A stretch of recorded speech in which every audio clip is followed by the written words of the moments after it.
Donald Trump a un ennemi imaginaire. Son nom? L'État profond. Conspiracy Watch fait du complotisme. Par exemple, en allant chercher Alain Soral comme un grand gourou qui aurait un pouvoir extraordinaire, qui aurait une influence sur la jeunesse, c'est du complotisme. Alain Soral a sans doute une influence sur des personnes qui ne sont pas encore formées intellectuellement. Et son discours peut avoir une résonance à l'intérieur de leur propre psyché, à l'intérieur de la psyché des jeunes en formation. Mais enfin bon, ça m'étonnerait que ce soit beaucoup de personnes. Par contre, si on dit que le discours de Vincent Peillon est extrémiste, eh bien on va se faire traiter d'antisémite par Conspiracy Watch.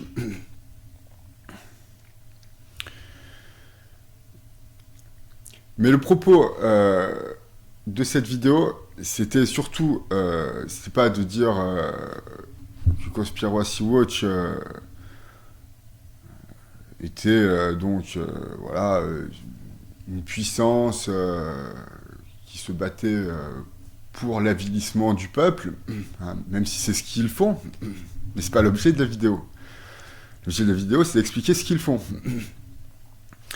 Et donc, vous pouvez aller voir sur la page Wikipédia de l'État profond.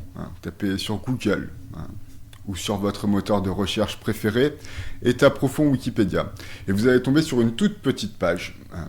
Je me souviens, moi, c'était il y a 10 ans. J'étais allé sur la page Wikipédia, alors de l'État profond, je sais plus... je sais plus si elle était plus longue ou quoi, mais bon, ça n'avait rien à voir. Ça n'avait rien à voir. Comme le dit ce professeur des universités... Enfin, c'est effrayant. Alors, là, on va terminer sur une note rigolote. Il cite Rudy Reichstadt. Rudy Reichstadt, le pape des fact-checkers. Incroyable. Et ça, je crois que c'est Rudy qui a écrit, en fait. Donc déjà, qui est-il? Que nous veut-il? Rudy rend l'argent, si tu nous entends. N'est-ce pas? J'ai pas diffamé, mais il y a eu des petites histoires avec le fonds Emmanuel Paty. Voilà, vous irez voir. Voilà, c'est bon vieux Rudy. Il se cite lui-même, en fait. Il écrit l'article, mais comme dit Rudy Reichstadt, j'en suis sûr que c'est lui qui l'a écrit, je reconnais sa patte. Parce qu'effectivement, Rudy Reichstadt, bon là, c'est pas cité là en source, je croyais, je suis déçu. Mais c'est le boss de Conspiracy Watch qui s'autocite. Et une fois, un contributeur m'avait éclairé, m'avait dit qu'en fait, le seul intérêt de ces officines, c'est de devenir en fait des pôles de référence, de pouvoir justement référencer Wikipédia, parce que Wikipédia est devenu tellement prescripteur. Le premier truc que fait un journaliste, n'importe quoi, un concepteur de n'importe quoi, va regarder Wikipédia. Et c'est la seule utilité en fait, c'est de créer la source. Parce que vous pouvez aller voir le site Conspiracy Watch ou même leurs vidéos, ils font 150 vues. Mais j'ai plus d'abonnés que Conspiracy Watch sur YouTube, j'en suis sûr. C'est incroyable. Ils n'ont aucun poids en fait dans la société. Tout le monde se fout d'eux, personne ne les écoute. Enfin, ils sont ridicules.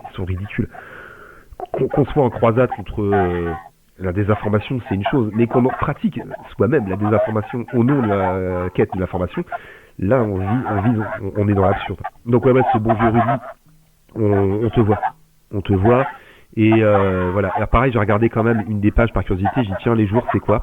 Donc il cite, pareil, en fait c'est des journalistes qui s'autocitent. J'en suis sûr que c'est quelqu'un qui lui-même des jours, qui pourrait écrire tout ça, il faut être déjà journaliste, un peu au courant, et il s'autocite en fait, c'est écrit dans mon livre, c'est formidable.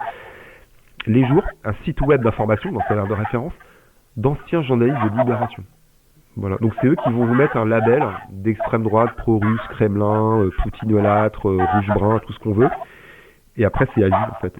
C'est que si vous avez le malheur de vouloir peut-être mettre une nuance, c'est fini, vous êtes terminé, ostracisé.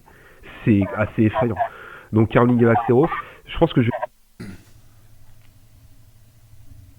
qui a une page sur YouTube, il y a des gens qui réécrivent les articles de Wikipédia. Hein.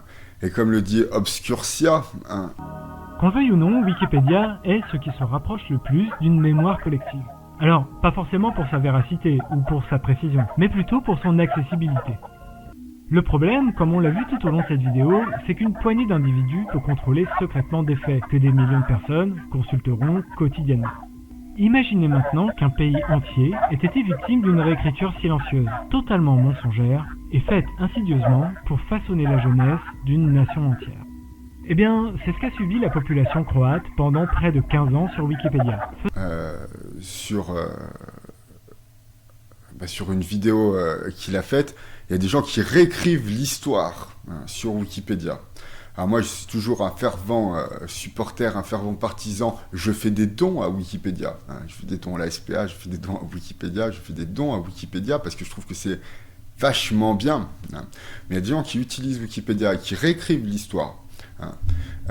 Et comme le dit ce professeur des universités, Rudi Reichstadt lui-même, hein, le fondateur de Conspiracy Watch, réécrit Wikipédia. Et il a réécrit la page de l'État profond. Il l'a changé, en créant plusieurs comptes, avec ses copains, qui créent plusieurs comptes aussi. Tout, ils réécrivent la vérité. Hein. L'État profond, c'est une notion, une théorie, hein, selon laquelle l'administration et les membres de l'administration ont une influence, un impact direct sur le quotidien des gens. Exemple. Moi, je suis à la Banque Postale. La Banque Postale, qui est une banque d'État, avec un statut particulier, mais c'est une banque d'État. Donc, les banquiers qui travaillent à la Banque Postale sont des fonctionnaires. Or, il se trouve qu'on me réclamait mes impôts, hein, ce que je conçois, hein, en tout cas ce qui est légal. Ta banque a le droit de te réclamer tes impôts. Tout. Mais bon, je peux pas faire de retrait, je peux pas faire de virement, hein, je peux pas savoir combien j'ai sur mon compte, je ne peux faire aucune opération, il me réclame mes impôts. Et la dame au guichet,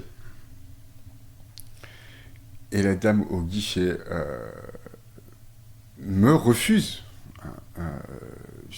de débloquer mon compte alors qu'elle en a le pouvoir. Hein, et donc, elle a un impact direct sur ma vie. Ça s'appelle l'état profond. Deuxième exemple. Alors, bon, c'est très personnel, mais bon... Moi, en général, je ne reçois pas ma déclaration d'impôt, je ne la reçois pas. Donc, ce qui fait que je ne peux pas la retourner. Hein. Et que tous les ans, ou tous les 2 ans, ou tous les 3 ans, je fais une mise à jour. Je fais une mise à jour sur mes impôts où j'en suis. Hein. Je vais là-bas et tout, et puis on fait ensemble, avec la personne au guichet et tout, ma mise à jour de déclaration d'impôt. Hein. Ça se fait en 2 secondes. Hein. 2 secondes. Et il se trouve que la dernière fois où j'y suis allé, ça s'est pas passé comme d'habitude. Le monsieur m'a dit de remplir plein de fiches. Alors que d'habitude, c'est la dame qui fait tout toute seule. Et là, le monsieur, il m'a dit de remplir plein de fiches et tout. Donc j'ai rempli plein de fiches et tout. Et finalement, les fiches que j'ai remplies n'ont jamais été traitées. Alors je les ai appelées. J'ai appelé les impôts et je leur ai expliqué ma situation. Voilà, moi je suis venu, j'ai rempli les feuilles, tout. Sur le site impôts.gouv, j'ai toujours pas ma déclaration d'impôt. Tout. La dame, elle tape sur son clavier pendant 5-10 minutes et tout, et elle me dit c'est bon, voilà, c'est fait et tout quoi. Alors la dame qui a traité le dossier par téléphone, hein, j'étais même pas en direct sur place.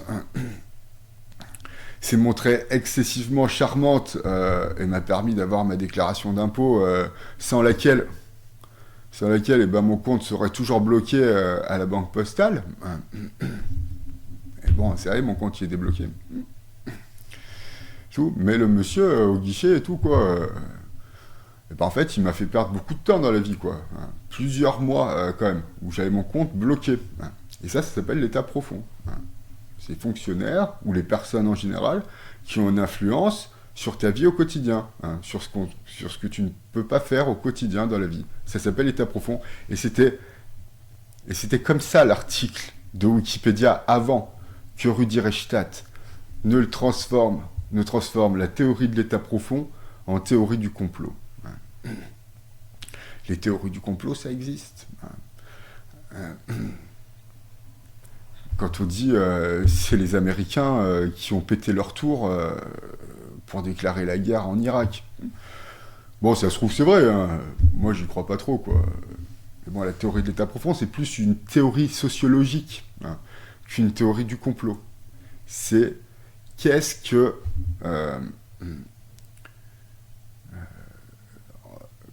c'est plus de la sociologie. Hein. L'impact de la société fonctionnalisée, bon, ça se dit pas, l'impact de la société des fonctionnaires sur le quotidien des gens. C'est ça la théorie du complot. C'est de la sociologie. Et ça existe, c'est de la socio. Et donc voilà, Conspiracy Watch sont vraiment bêtes et méchants. Hein, alors, bon, peut-être je le couperai au montage, je sais pas, mais il me semble bien que Rudi Reichstadt est un immense fils de Bourges, quand même. Il me semble bien. Et donc c'est pour ça, il a jamais eu besoin de bosser dans la vie, et qu'il fait ce qu'il veut. Et donc voilà, pour dire que Conspiracy Watch, c'est très très bête et très très méchant. Alors merci de m'avoir écouté et aimez-vous les uns les autres.